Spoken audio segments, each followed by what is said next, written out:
ఇక సుదీర్ఘకాలం బీహార్ సీఎంగా పనిచేసిన నితీష్ కుమార్ ను చాలా గౌరవప్రదంగా పక్కకు తప్పించింది భారతీయ జనతా పార్టీ అధిష్టానం. తమ పార్టీ వారే సీఎం కావాలన్న లక్ష్యాన్ని సాధించుకున్నట్లయింది. సార్, భారతీయ జనతా పార్టీ మిత్రపక్షాలతో వ్యవహరించే విషయంలో బీహార్ మోడల్ ఎలాంటి సంకేతాలను ఇస్తుంది సార్? అంటే భారతీయ జనతా పార్టీ భారతీయ జనసంఘ మాత్రమే ఉన్నప్పుడు ఎవరితో కలిసేది కాదు. ఎందుకంటే ఐడియాలజికల్ ప్యూరిటీ పేరిట భారతీయ జనసంఘ్ తాను మాత్రమే ఉండేది. ఎవరితో భారతీయ జనసంఘతో వేరే వాళ్ళు కూడా కలిసేది కాదు. ఎమర్జెన్సీ వ్యతిరేక పోరాటం మొదటిసారి అవకాశం ఇచ్చింది హిందుత్వ పాలిటిక్స్ కు. సో జనతా పార్టీలో ఏకమైంది భారతీయ జనసంఘ్. అది సోషలిస్టులతో కూడా కలిసి జనతా పార్టీ ఏర్పడింది. తర్వాత ఇట్స్ ఓన్ వెయిట్ జనతా విచ్ఛిన్నమైన తర్వాత బీజేపీగా రూపాంతరం చెందింది. మీకు అనుభవంలో బీజేపీ నేర్చుకుంది ఏంటంటే ఐడియాలజికల్ ప్యూరిటీ పేరిట మీరు మిత్రులతో కలవకపోతే కొత్త సెక్షన్లోకి వెళ్ళలేము, కొత్త ప్రాంతాలలోకి వెళ్ళలేము. పార్టీలో కాస్త డైల్యూషన్ తప్పితే తప్పచ్చు. ఇది ఎలా ఉంటుందంటే చైనా విషయంలో డెంగ్ జియాపింగ్ మాట అంటాడు, ఇప్పటిదాకా మన ఎకానమీని క్లోజ్ చేసి పెట్టుకున్నాం. ఇది ఎలా అంటే కిటికీలు తలుపులు మూసేస్తే ఉడకపోతతో చచ్చిపోతాం కదా, తెరిస్తే ఈగలు దోమలు వస్తాయి, ఏం చేయాలి అంటే క్లోజ్ చేస్తున్నామో గాలి రాక ఊపిరాడదు, ఓపెన్ చేస్తే ఈగలు దోమలు వస్తాయి. ఇప్పటిదాకా మనము ఈగలు దోమలకు భయపడి గాలి రాకపోయినా మనం మంచిదే, ఊపిరాడకపోయినా అని ఉన్నాము. ఇకపై తలుపులు కిటికీలు తెరుద్దాం, గాలి వస్తుంది, దాంతో పాటు ఈగలు దోమలు వస్తాయి, ఆ ఈగలు దోమల్ని మనం ఎదుర్కొందామన్నారు. సో సరిగ్గా బీజేపీ కూడా అదే చేసింది. చైనాలో డెంగ్ జియాపింగ్ ఎకానమీ గురించి అన్న నీతిని బీజేపీ పాలిటిక్స్ కి అన్వయించి తన దారాలు తలుపులు కిటికీలు తెరిచిపెట్టారు. తలుపులు తెరిచినప్పుడు హేమంత్ బిశ్వా శర్మ అన్నట్టు వచ్చారు, కిటికీలు తెలిసినప్పుడు ఇంకోటి దూకారు. సో ఇలా అనేక పార్టీల నుంచి అనేక సిద్ధాంతాల నుంచి నేపథ్యం ఉన్నవాళ్ళు బీజేపీలో చేరుతూ వచ్చారు. దానివల్ల కొత్త సెక్షన్లోకి బీజేపీ ఎంటర్ అయింది, కొత్త ప్రాంతాల్లోకి ఎంటర్ అయింది. సో అందువల్ల బీజేపీ మిత్రపక్షాలతో వ్యవహరించే దాంట్లో మొదటి ఫేజ్ తాను మిత్రపక్షాలను కలుపుకొని సైద్ధాంతిక సంబంధాలతో సంబంధం లేకుండా ఎవరితోనైనా మిత్రపక్షాలను కలుపుకొని కొత్త ప్రాంతాలకు కొత్త సెక్షన్లకు ఎక్స్పాండ్ అవుతుంది. మీరు ఇలా ఆంధ్రప్రదేశ్ చూడండి, 8 సీట్లు ఎట్లా గెలుచుకుంది, లేకపోతే బీజేపీకి 1 సీటు కాదు 1% ఓటింగ్ ఉన్న పార్టీ 8 అసెంబ్లీ సీట్లు గెలుచుకోగలిగింది.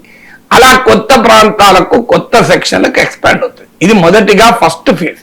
సెకండ్ ఫేజ్ లో ఏమవుతుందంటే ఆ మిత్రపక్షాన్ని పక్కకు నెట్టి తానే ప్రధాన పార్టీగా ఎమర్జ్ అవుతుంది.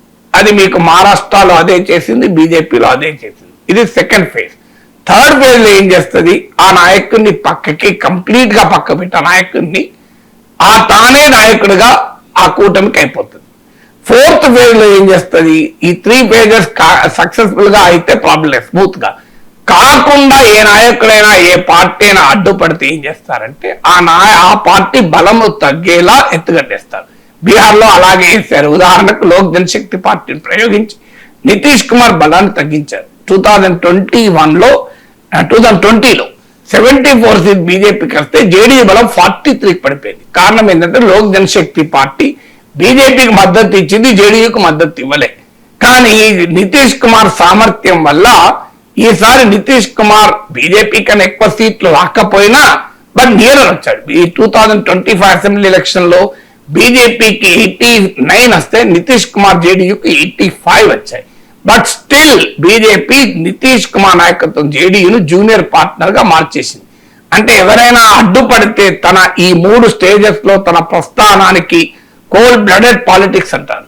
సో ఈ ప్రస్థానానికి అడ్డుపడితే 4వ పని ఏం చేస్తారంటే ఆ పార్టీని జూనియర్ పార్ట్నర్ గా మారుస్తారు. జూనియర్ పార్ట్నర్ గా మార్చాడు నితీష్ కుమార్ ముఖ్యమంత్రి చేశారు. ఇప్పుడు నితీష్ కుమార్ ముఖ్యమంత్రిగా కూడా తీసేశారు. ఒకవేళ అప్పటికీ వాళ్ళు వినకపోతే ఏం చేస్తారంటే ఆ పార్టీని చీల్చేస్తారు. ఇప్పుడు శివసేన మహారాష్ట్రలో జరిగింది. అది శివసేనను చీల్చి ఉద్ధవ్ ఠాక్రే వినకపోతే శివసేన మాకు ముఖ్యమంత్రి కావాలని పట్టుబట్టాడు. జూనియర్ పార్ట్నర్ అయిపోయినాక కూడా నితీష్ కుమార్ విన్నాడు. నితీష్ కుమార్ విషయంలో బీజేపీ కూడా ఉన్నది, కానీ శివసేన విషయంలో బీజేపీ వినలేదు. ఎందుకంటే ఉద్ధవ్ ఠాక్రే పట్టుబట్టాడు. చివరకు శివసేనను చీల్చి ఏక్నాథ్ షిందేను ముఖ్యమంత్రి చేసి బీజేపీ అధికారంలోకి వచ్చింది. తర్వాత ఏక్నాథ్ షిందే నాయకత్వంలో ఎన్నికలకు పోయి తర్వాత ఏక్నాథ్ షిందేను పక్క పెట్టి దేవేంద్ర ఫడ్నవీస్ సీఎం అయ్యాడు. ఇలా డిఫరెంట్ ఫేజెస్ లో బీజేపీ మోడల్ ఉంటుంది. ఇది బీహార్ మోడల్ కాదు, ఇది నేషనల్ మోడల్. ఇది తప్ప అని నేను అంటలేను. వాళ్ళ పార్టీ పెరగడానికి వాళ్ళు అలా చేస్తారు. వాళ్ళతో ఫ్రెండ్షిప్ చేసే పార్టీలు ఆలోచించాలి తప్ప వాళ్ళు ఎందుకు ఆలోచిస్తారు? ఇప్పుడు బీజేపీ పని కాదు కదా శివసేనను పెంచడం, జేడీయూను పెంచడం, తెలుగుదేశాన్ని పెంచడం, తమ మిత్రపక్షాలన్నింటినీ పెంచడం బీజేపీ బాధ్యత కాదు. బీజేపీని పెంచుకోవడం బీజేపీ బాధ్యత. తాను పెరగడానికి ఏది ఉపయోగపడితే everything is fair in game war and politics అంటారు. సో తాను పెరగాలి, బీజేపీని పెంచుకోవాలి. అందుకు ఎవరిను ఎప్పుడు ఎలా ఉపయోగపడితే అలా ఉపయోగించుకుంటారు. ఉపయోగించుకోనప్పుడు ఏం చేయాలో చేస్తారు. అందువల్ల నేను బీజేపీని తప్పుపడతలేను. బీజేపీతో ఫ్రెండ్షిప్ చేసే వాళ్ళు అప్రమత్తంగా ఉండాలి, ఉండకపోతే వాళ్ళు నష్టపోతారు.